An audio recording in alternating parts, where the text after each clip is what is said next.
प्रणाम हिंदुस्तान, आप देख रहे हैं इंडिया टाइम्स और मैं मनदीप पंडित। आज हम बात करेंगे आम आदमी पार्टी की और अरविंद केजरीवाल के राजनीतिक भविष्य की। जी हाँ, अरविंद केजरीवाल दिल्ली विधानसभा का चुनाव हार गए, उनकी पार्टी भी चुनाव हार गई और अब उन्होंने विपक्ष का नेता बनाया है आतिशी को, जो कई दिनों तक जब अरविंद केजरीवाल जेल में चले गए थे तो उनकी जगह उन्हें सीएम बनाया गया था। उन्हें ही विपक्ष के नेता की जिम्मेवारी सौंपी गई है, या यूं कहें कि आम आदमी पार्टी की दिल्ली इकाई की सर्वे सर्वा अब आतिशी ही होगी और आतिशी ही दिल्ली में आम आदमी पार्टी की आवाज बनेगी। अब चर्चा ये भी है कि अरविंद केजरीवाल पंजाब से राज्यसभा में जा सकते हैं। जी हाँ, अभी जालंधर उपचुनाव के लिए जो उनके एमएलए थे उनको राज्यसभा मेंबर थे उनको एमएलए के उपचुनाव के लिए पार्टी की उम्मीदवारी दी गई है और उनकी जगह हो सकता है कि अरविंद केजरीवाल राज्यसभा में जाएंगे। लेकिन जो अरविंद केजरीवाल को करना चाहिए था वो हम समझते हैं कि उन्हें संगठन पर ध्यान देना चाहिए, उन्हें पार्टी के फैलाव की जिम्मेवारी लेनी चाहिए, चाहे वो गुजरात राज्य हो, चाहे हरियाणा हो, चाहे पंजाब हो, चाहे दिल्ली हो, राजस्थान हो, आसपास के जितने भी स्टेट्स हैं जो कि मैंने आपको बताए अभी, उनके अलावा यूपी, उत्तराखंड, जहां पर भी लगता है कि वो कांग्रेस का अल्टरनेट बन सकते हैं तो वहां पर उन्हें संगठन की ताकत दिखानी चाहिए, संगठन को पुरजोर तरीके से खड़ा करना चाहिए, पूरी प्रदेश इकाई, जिला इकाई, ब्लॉक इकाई बनानी चाहिए और जनता की आवाज बनना चाहिए। क्योंकि जो मुख्य विपक्षी दल है कांग्रेस, वो विपक्षी दल की भूमिका को निभाने में खरा नहीं उतर पा रहा है, जनता की आवाज नहीं बन रहा है। कांग्रेस में हर प्रदेश में कई गुट हैं, चाहे हम हरियाणा की बात करें, भूपेंद्र सिंह हुड्डा गुट, उसके अलावा रणदीप सुरजेवाला गुट, उसके अलावा कुमारी शैलजा गुट, एक गुट की नेता जो थी किरण चौधरी वो बीजेपी में चली गई हैं, उनकी बेटी वहां पर मंत्री हैं श्रुति चौधरी हरियाणा में, और वो खुद राज्यसभा सांसद बन गई।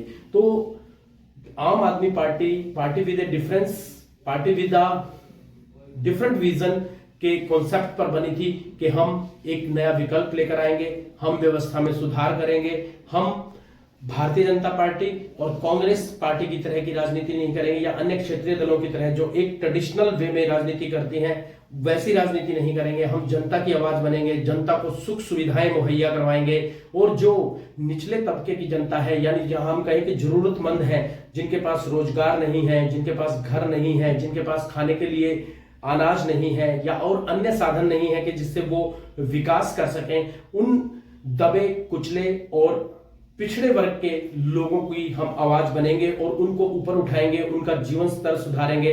इस दिशा में पहल भी की थी केजरीवाल ने, मोहल्ला क्लिनिक चलाए, सरकारी स्कूलों की उन्होंने व्यवस्था को भी सुधारा, लेकिन बाद में वो धीरे धीरे उसी व्यवस्था का हिस्सा बनते गए जिस व्यवस्था का हिस्सा अन्य राजनीतिक पार्टियां हैं और वो भी उसी ढर्रे पर चल पड़े। नतीजा आपके सामने आया, तीसरी बार लगातार चुनाव नहीं जीत सके और इस बार पार्टी को विपक्ष में बैठना पड़ रहा है क्योंकि आम आदमी पार्टी अपने मूल उद्देश्यों से भटक गई थी। उन्होंने संगठन पर ध्यान नहीं दिया, उन्होंने किसी भी प्रकार से जो एक आम आदमी की वो आवाज बन सकते थे उन मुद्दों को छोड़ दिया। उन्होंने बेरोजगारी को हल नहीं किया। दिल्ली की हम बात करें तो वो यमुना को साफ करने की बार बार मुद्दा उठाते थे कि अगले चुनाव में कर देंगे, उससे अगले चुनाव में कर देंगे, इस बार एक मौका दे दो। लेकिन यमुना नदी की स्थिति जो की त्यों बनी रही, खामियाजा उनको भुगतना पड़ा। वो पहले निगम के अंदर बीजेपी का बहुमत होता था, लेकिन इस बार आम आदमी पार्टी का बहुमत आया। लेकिन पिछले बरसात के सीजन में हमने देखा कि दिल्ली के अंदर इतना पानी भर गया कि गाड़ियों के अंदर तक पानी घुस गया, शीशों में से पानी घुस गया। उसके अलावा आप देख सकते हैं कि बहुत सारी ऐसी समस्याएं जो सिविक प्रॉब्लम्स है, चाहे वो बिजली की समस्या हो, चाहे सड़कों की समस्या हो, चाहे शुद्ध पेयजल की बात हो या बरसाती पानी के भराव की बात हो, उन मुद्दों से आम आदमी पार्टी ने अपना ध्यान हटा लिया और रही सही कसर पूरी कर दी आबकारी नीति ने और शराब नीति ने। जब वहां पर सरकारी क्षेत्र से शराब बेचने का जो कॉन्ट्रैक्ट होता था वो सरकारी विभाग के अंडर होता था, आबकारी विभाग के अंडर होता था। जो शराब की दुकानें थी दिल्ली में वो भी सरकार के कर्मचारी ही चलाते थे, लेकिन उन्होंने उसे प्राइवेट किया, एक के साथ एक बोतल फ्री दी। और अभी कैग की रिपोर्ट आई है, उसमें लगभग 2000 करोड़ रुपए का कि राजस्व की हानि की रिपोर्ट आई, तो ये सब बातें केजरीवाल के विपरीत गई। लेकिन केजरीवाल ओवर कॉन्फिडेंस थे।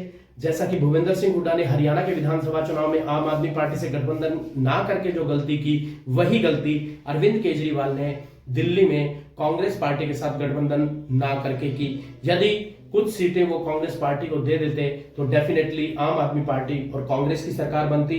लेकिन कई राजनीति के जानकार ये भी मानते हैं, जब दो पार्टियां अलग अलग लड़ती हैं तो अलग अलग मुद्दे होते हैं, अलग अलग माहौल होता है, और जब वो दोनों एक साथ आ जाती हैं तो अलग माहौल बन जाता है। लेकिन फिर भी यदि आम आदमी पार्टी कांग्रेस को अपने साथ मिलाकर गठबंधन के रूप में दिल्ली विधानसभा का चुनाव लड़ती तो डेफिनेटली फायदे में रहती, और बहुत चांसेस थे कि सरकार इन दोनों की ही बनती। लेकिन बीजेपी ने अरविंद केजरीवाल की नाकामियों को बखूबी से उठाया और जनता के बीच में गए।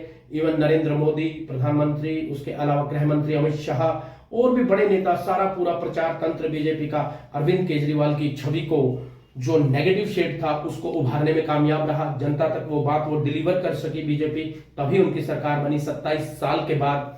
और लास्ट उनकी मुख्यमंत्री सुषमा स्वराज थी, उन्हीं के नेतृत्व में, हालांकि उन्हें कुछ माह के लिए ही मुख्यमंत्री बनाया गया था, उससे पहले साहब सिंह वर्मा और मदन लाल खुराना सीएम रहे थे। लेकिन उसके बाद लगातार ऐसी स्थिति बनती गई कि भारतीय जनता पार्टी कभी भी ज्यादा प्रभाव नहीं छोड़ पाई दिल्ली के विधानसभा चुनाव में। लेकिन 2014, 2019 और 2024 के लोकसभा चुनाव में 7 की 7 लोकसभा सीटें लगातार बीजेपी ने वहां पर जीती।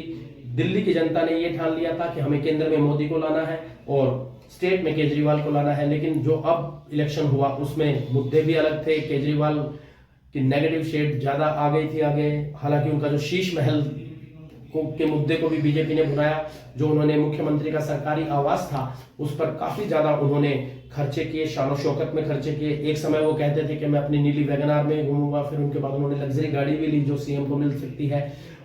और उन्होंने चुनाव प्रचार में ज्यादातर पंजाब सरकार के हेलीकॉप्टर को यूज किया जब उनकी पार्टी सत्ता में आ गई। उसके बाद लोकसभा चुनाव हो चाहे कहीं विधानसभा चुनाव हो, वो और उनके अलावा जो सीएम मान है वो इकट्ठे ही जाते थे प्रचार करने। तो इस प्रकार बहुत सारे ऐसे मुद्दे बीजेपी ने भुना लिए, जनता के बीच में पेश कर दिए, जिससे अरविंद केजरीवाल को बहुत नुकसान हुआ। अब अरविंद केजरीवाल को यह करना चाहिए कि वो संगठन पर ध्यान दे, जनता के मुद्दे उठाए, विपक्ष को मजबूत करे, मतलब अपने आप को कांग्रेस का अल्टरनेट वो अगर प्रस्तुत करने में जनता के सामने कामयाब हो जाते हैं, तभी उनको तवज्जो भी मिलेगी, उनकी पार्टी का जो स्टैंड है वो भी बढ़ेगा, उनकी पार्टी का आधार भी बढ़ेगा और एक व्यापक जनाधार वाली पार्टी बन सकती है। क्योंकि भारत के लोकतंत्र में इस समय भारतीय राजनीति के अंदर बीजेपी का अल्टरनेट कोई नजर नहीं आ रहा है।